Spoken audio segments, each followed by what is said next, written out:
Good evening, everybody. Welcome to the very first episode of Speculating Disney Parks. We'll introduce ourselves here in this first episode. I'm Sam. I've been going to Disney World about every 1 to 3 years since I was 2 years old. Been going a long time. It's a place full of memories. Still love to make memories and try all the new things there are in Disney because there's still a whole lot that, it takes a long time to truly try everything. And I'm a big Disney fan as well. Love Star Wars. This is kind of a fun podcast idea that Porter and I came up with. We're always talking about what Disney could do differently with their rides, and sometimes shops and restaurant, but mostly rides, like stuff that's struggling or stuff that may not be struggling, but it's going to get rethemed. What could they change it to? We like to talk about that kind of stuff, and we figured we'd share it with the world. Porter, I'll let you introduce yourself. Sure. Thanks, Sam. My name is Porter. I am a relatively newer Disney fan. Started going to Disney World in 2017. Worked there on the college program for a stint in 2018, and we've been going probably every year since then. Maybe besides some COVID skippage. In case y'all are wondering how we know each other, he's engaged to my sister. So yeah. The one thing that we're gonna do on this as well is I'm more of the nostalgic Disney fan, and Porter's more of the new age Disney fan. So you'll see me favoring a lot of rides that have a lot of nostalgic value, and Porter looks a little more to the future. That's kind of the dynamic that we have here. So on our first episode, we want to talk about Tomorrowland. I will share my screen here. Do you see a map of Tomorrowland? Yep. We got the whole Magic Kingdom there. All right, let's zoom into Tomorrowland. Okay, so okay. Yep, we'll go down the list here and we'll just look at everything. We can get into dining and shopping as well, but the main thing we're going to talk about is attractions. The first thing on the list, and probably one that everybody is kind of wondering whether or not it's safe. Just a heads up as well, when we talk about rides being safe or not safe, we're talking about within the next 10 years. It's a reasonable time to assume what's going to happen to a ride. Tomorrowland Speedway, I don't think that ride, at least in its current state, I don't think it's safe. I think they're going to keep it because kids love a ride that, or, kids love driving in there. That was the first time that I drove a car. So, I think it's something they need to keep. It means a lot to families. Porter, what do you think? Safe or not safe? Yeah, I'm right there with you. I don't think this one's safe. You know, it, I obviously didn't ride it when it was longer, but I hear that they've shortened it a couple times. Mm. And you can kind of find these types of rides at like simpler theme parks. Like a Six Flags or something like that. You know, so it really doesn't feel that unique anymore. You've got that smell of like gas fumes, coming out between Cosmic Rays and the attraction there. It really doesn't fit the whole aesthetic of Tomorrowland anymore, in my opinion. I think I think the best retheme they could do, and we've talked about this a lot, and I've seen this around the internet as well. A Wreck-It Ralph retheme would be absolutely perfect because Ralph and Vanellope were video game characters. That certainly fits in with the whole Tomorrow digital theme. But you have Fantasyland right there, and the it's escaping me what the name of the Vanellope's game was, but I know it had kind of a Mm. fantasy theme to it, so it would be the perfect segue. Yeah, exactly. Like they could, to fit the Tomorrowland theme, they could what am I trying to say? like you could step into like the story of the ride. You could be like stepping into the virtual world of Wreck-It Ralph, and taking one of those candy cruisers for a spin around Vanellope's candy course. Right, exactly. I'm trying now to find the name of the game. I forget what it was called, but you could race Sugar through that and Rush. they could, sorry, Sugar Rush. Sugar Rush, that's That's it. what it was. You could have animatronics as well of Ralph and Vanellope, like, you got this.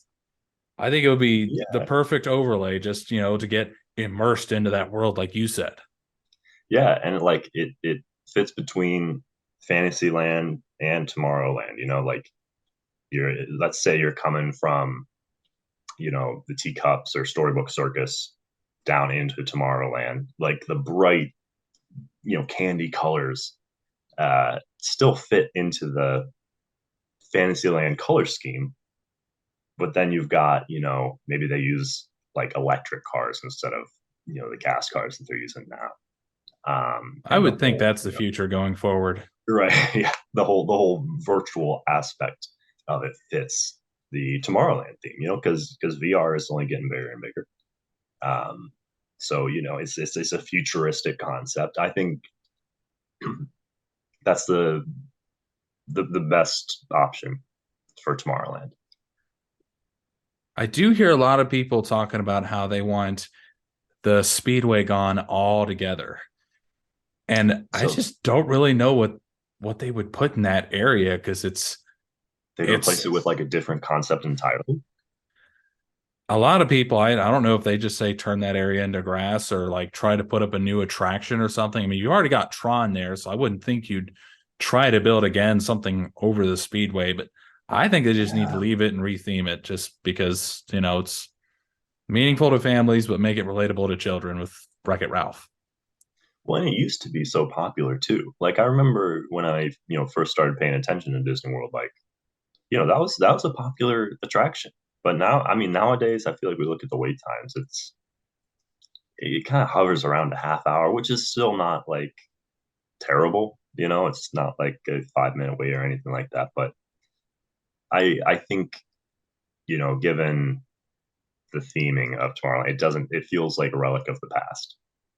Right. At least where they're headed now, especially Yeah. with Tron right next to it. I mean, it looks so much different. Yeah. And I mean, like, I brought up this idea to you with Tron going in sort of, north of Space Mountain, if we're looking at it like a compass. Like they could potentially create another sort of plaza. Like, you've got the Astro Orbiter and the entrance to the People Mover, kind of in the center between, that the Buzz Lightyear Space Ranger spin, Carousel of Progress, and that building with like anti-gravity's goodies and the shops and all of that.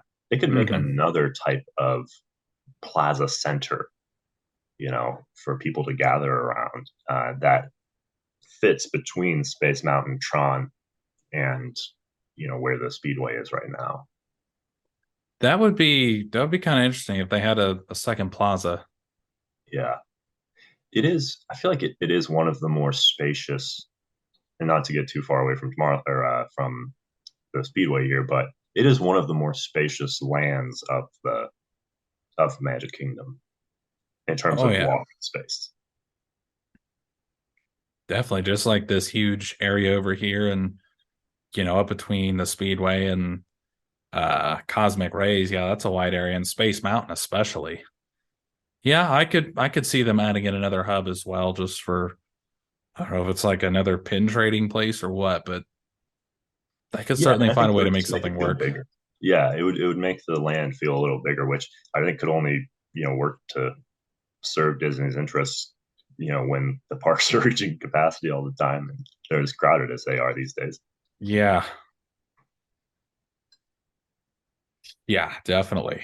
So moving on from Tomorrowland Speedway, I think we both are in agreement. Yeah, not safe. That's Probably needs a retheme in the next 10 years. Next on the list, Space Mountain. I think it's safe to say that ride is pretty safe. It's a classic. The one thing I'm kind of curious is if Disney World would ever do a overlay like they do in Disneyland with the Hyperspace Mountain, which is a Star Wars theming of it. I know there were people who tried to spread rumors about, oh, they're going to retheme Space Mountain to Lightyear. I'm like, please don't. We don't need IP and everything. Let this be a standalone thing, and Seriously, yeah. it's perfect the way it is. Just like, yeah, I wouldn't Yeah, be and upset if they didn't try to do a Hyperspace Mountain thing, but I don't know if it was a seasonal overlay. I guess it'd be cool. yeah, I mean, neither of us mind IP. Like, it's brought some really great attractions to the resort, but like, replacing something, not replacing, but sort of putting a skin over something as classic as Space Mountain, it's not necessary. I think it's great the way it is. I love what they did with the queue, with the like the Play Disney Parks app, kind of that interactive thing. They were while the games in line were, I'm sure, fun for kids and stuff like that. It really did create some log jams for There were families. Yeah, adults who got pretty involved with that as well. right.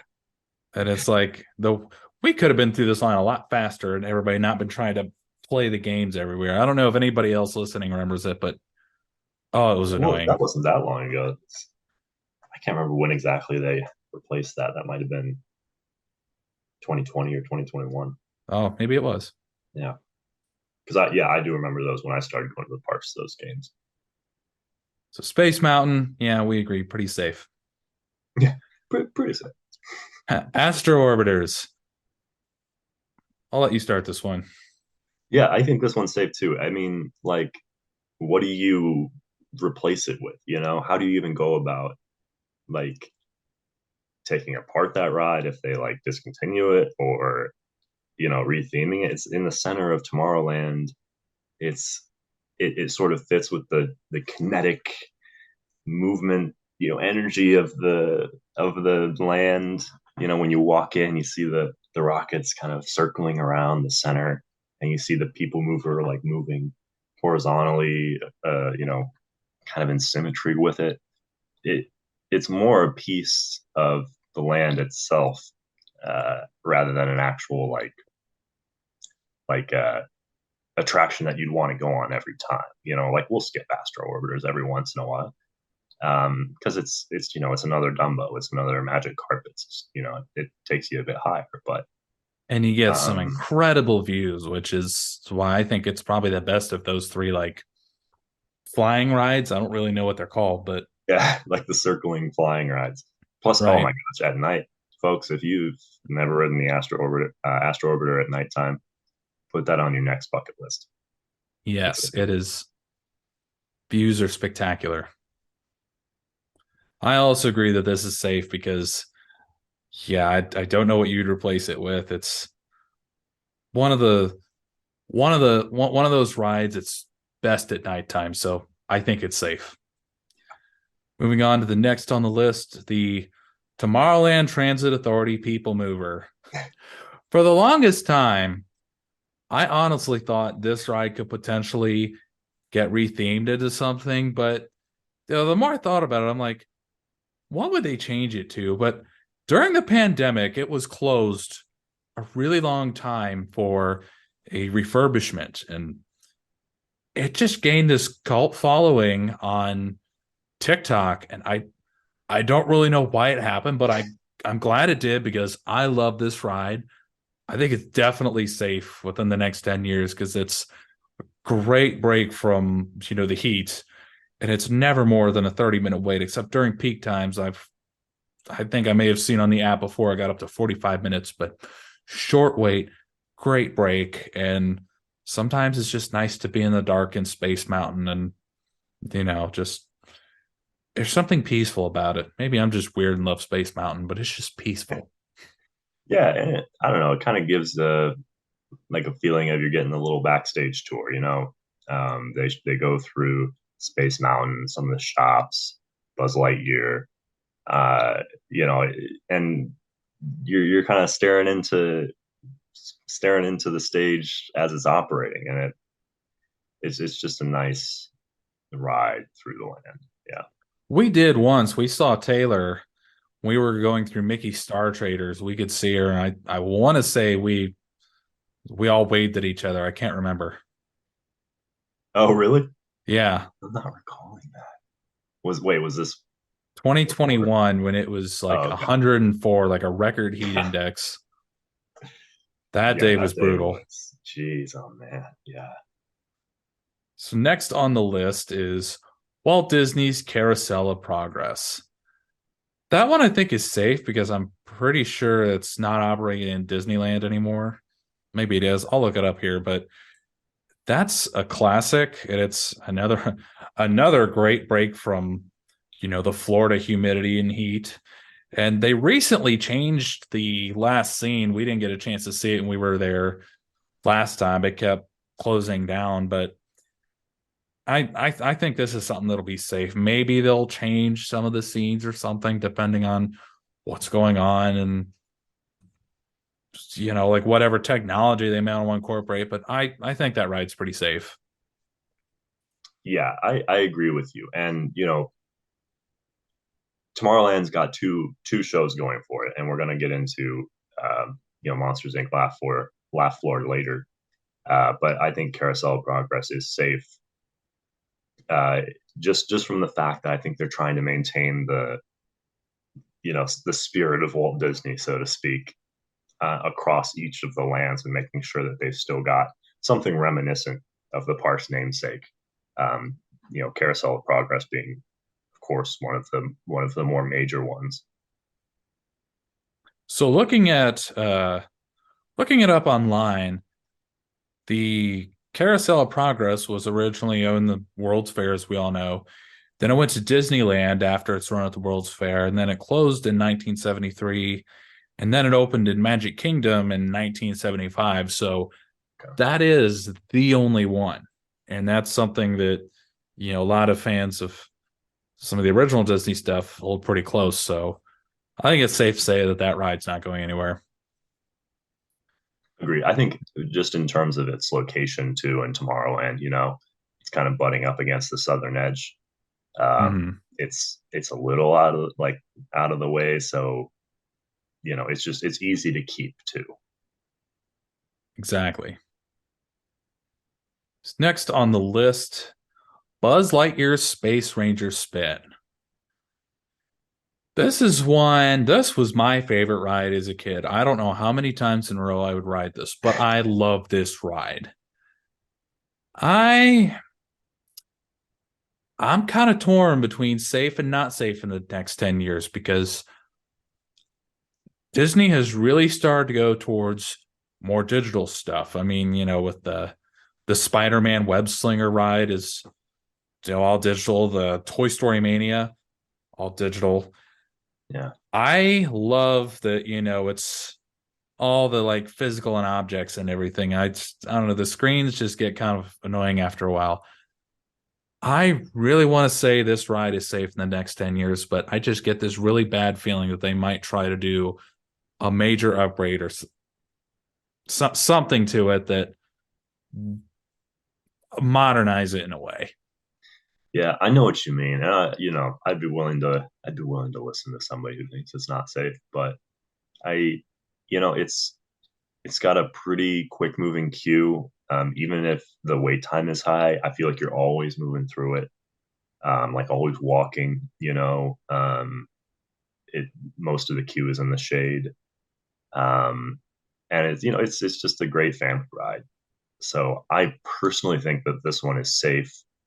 Toy Story is so big, um, and it almost feels like a kid built that ride. It's like with the Yeah. color choices and all of the aliens that kind of look like toys, they're kind of moving like toys. It's a really well done attraction. I think it's Okay, well that makes me feel better. All right, next on the list, Monsters Inc. Laugh Floor. I'm gonna let you start this one. yeah. As I kind of referred to it earlier, I don't think this one is safe in the next 10 years. I do really like this show though. You can do it every once in a while. I'd say if you go annually to Disney World, it's not something you want to go to every time, just because the jokes get reused, but it is a different experience every time. So I think it's worth keeping. Um, it's the only thing that's bugged me about it is that it doesn't feel Tomorrowland to me. Like Hmm. nothing about Monstropolis feels like a Tomorrowland. It's just another world. You know, so if they end up going with some sort of like Pixar area in Hollywood studios, which I think there is right now, that they could fairly easily move this over there. I don't know what the precedent is for Disney moving attractions, uh, but I think that they could put something else in this building.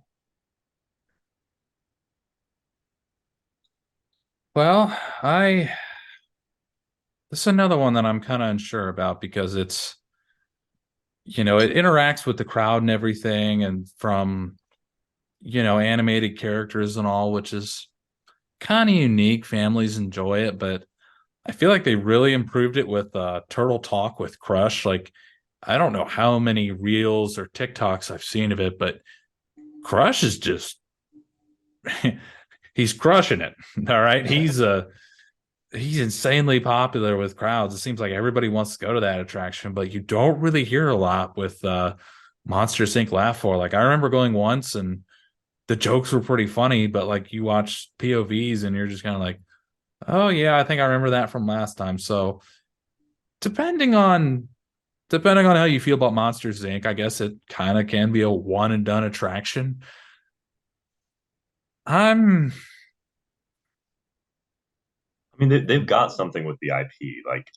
I mean, Monsters Inc. is loved by everyone.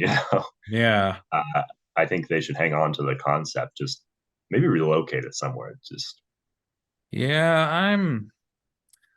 I'm going to disagree and say it's safe in the next 10 years just because I don't know what Disney's like with relocating rides, but I don't know. It's something different from other attractions in the park. So I think within the next 10 years, I think it'll still be there.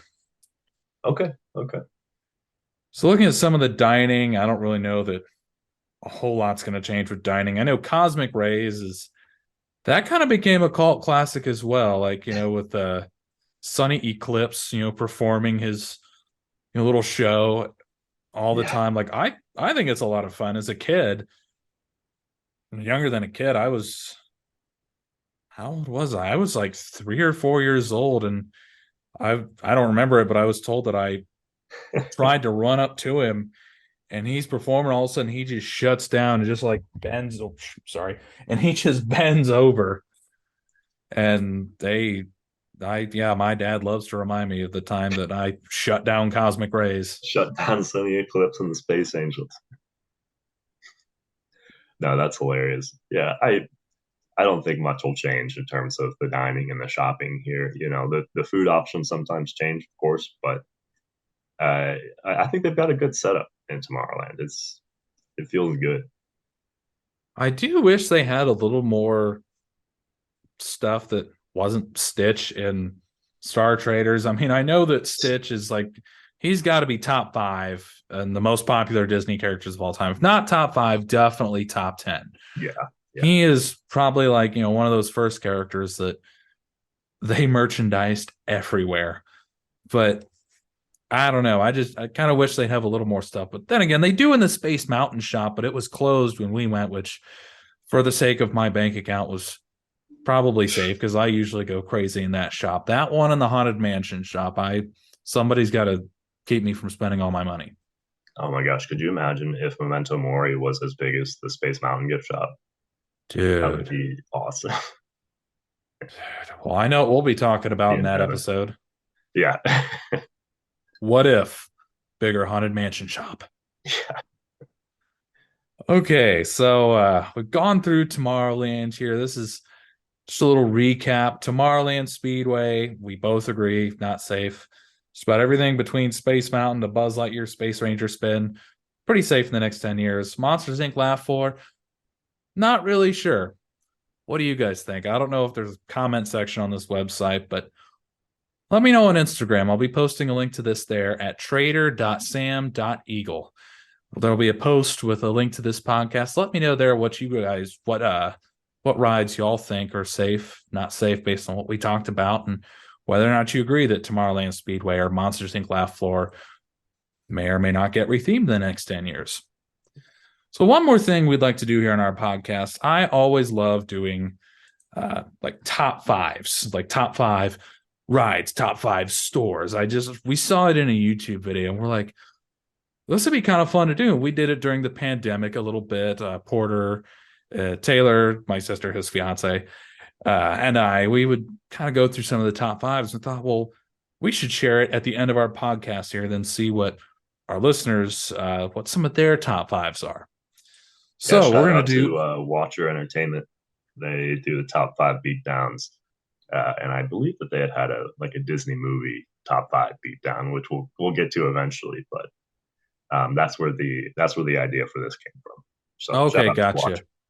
I couldn't remember the video. I remember watching it years ago, but YouTube, sometimes it's so easy to get all the channels mixed up. Okay, so for our top five Disney rides, that's what we're going to start with today. Porter, how about you go first? All right, so we're going to start with five, right? Correct, 5 to 1 Our way down. countdown. Okay. So yeah, since we last did this, it's changed a little bit. But number five, I've got Tower of Terror. Ooh, that's a good one. Yeah, yeah. I think everything from the queue to the pre-show to the ride itself to even just walking onto Sunset Boulevard in Hollywood Studios and seeing that giant tower looming at the end, and you're walking through all the shops and you exit them and the Tower of Terror. It creeps closer and closer as you get to the end of the boulevard until you're finally, right under it, beneath all that greenery. They just did such a beautiful job with that one. It's got to make my top five. A lot of people say it's the perfect Disney ride just because of the way it builds up.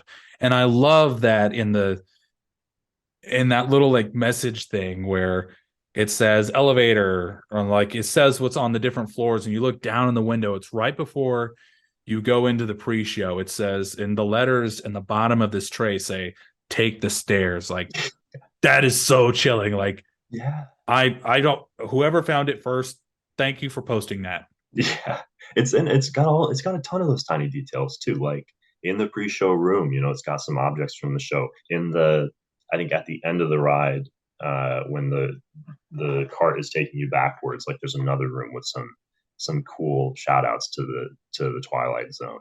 To the Um, original show, yeah. yeah, yeah, and you know, even at the beginning of the ride when you see the ghosts of those that had perished on the elevator waving at you, and then that scene just slowly turns into this just starry, interdimensional place that you move forward into. It's like that ride is just so well done. So number five for me. Okay, I wrote this down. Now the Excel spreadsheet I have saving all this stuff, I got it mixed up. I thought it said seven, but like, nope, I just have a couple other things. Number five for me is a ride we talked about a little while ago, Buzz Lightyear's Space Ranger Spin. It's that cue gets everybody excited with the drums and Buzz Lightyear going, "All right, you Space Rangers, listen up." And I remember as a kid being like, "Yes, sir." I was so excited to be a Space Ranger. Even as an adult, I still get excited being on that ride. Of course, now I'm a lot better at this ride than when I was a kid. So I think my high score was 336,000, not quite to Galactic Hero. I need to go and it's like, September, and I can just ride that ride over and over again. I can just tell the cast member again, Yeah, again. just don't even get off the cart. Just like, nope, send me right back through. I'm sure somebody's done it. We'll have to look for that on YouTube. Yeah, maybe if somebody has like that, it's like the Make a Wish genie pass where you get to go in any fast pass. They just keep flashing that. It's like, yeah, send me through. So number four, what's your number four? All right, my number four, we're staying in Hollywood Studios, is Rise of the Resistance. Really? I'm a sucker for this ride. I know it's the talk of the town in terms of Star Wars attractions right now. I just they poured their hearts and souls into this one. Uh, I would say the queue and the build up to the actual ride is just as good as the ride itself. Like the transport and getting taken in, by the first order, and then the doors open and you're escorted out by those like lieutenants, and they treat you poorly, like you're prisoners, and you walk into that, you know, Holding it's cell. like a launch bay, yeah, like where all the stormtroopers are. You've seen the pictures. Oh yeah.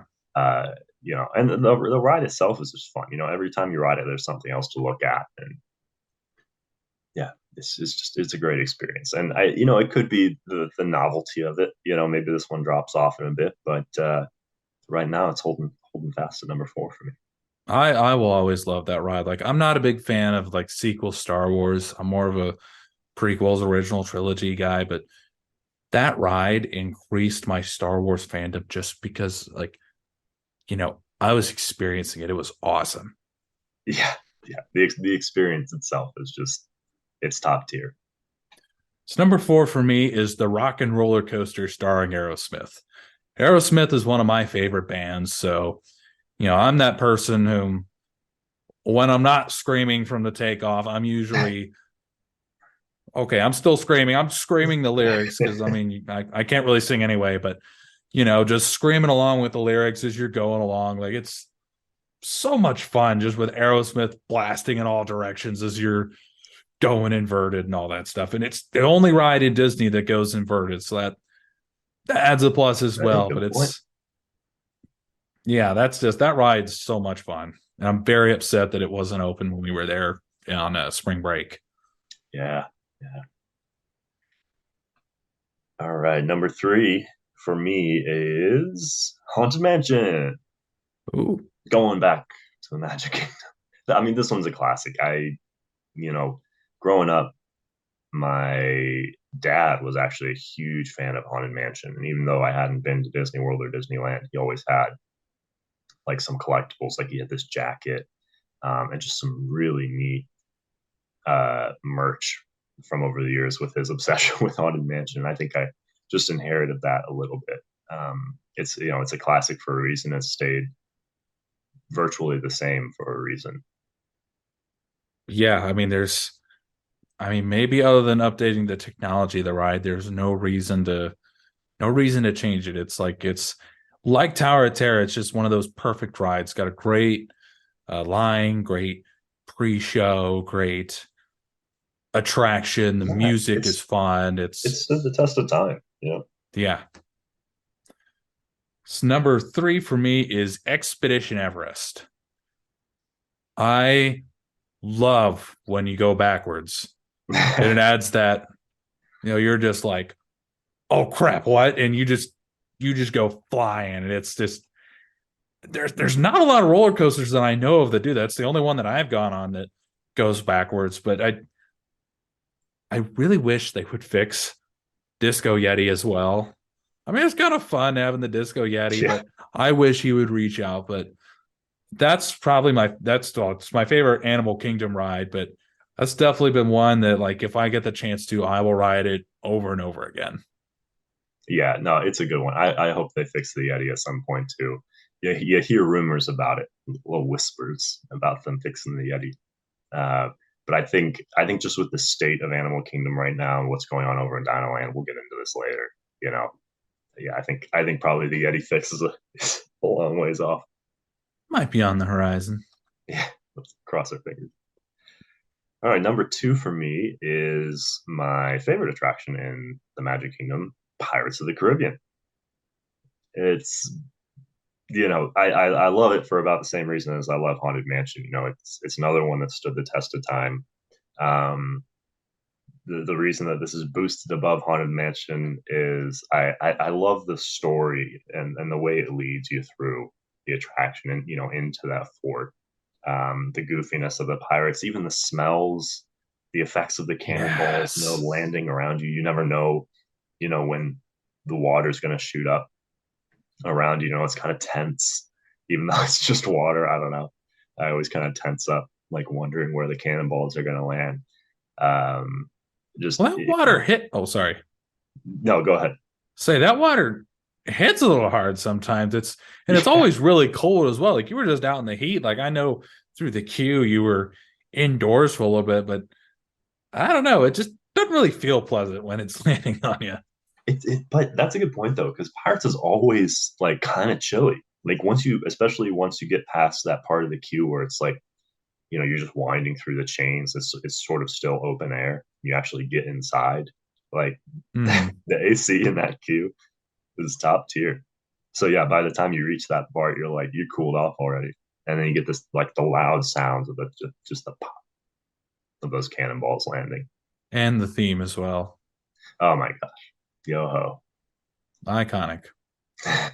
Number two for me is one that we talked about a little bit ago, Rise of the Resistance. This ride Hey, made me a bigger Star Wars fan than I thought was possible. I mean, you're transported to a Star Wars movie and this, I mean, even though it obviously never happened anything canon, it's just even if you don't love Star Wars, how can you hate this ride? Just, the two separate rides, I guess you could say, when you're going from Batu to, the Star Destroyer and then the ride within the Star Destroyer. They've never done anything like this before. And it's all the time and effort they put into this, well worth it.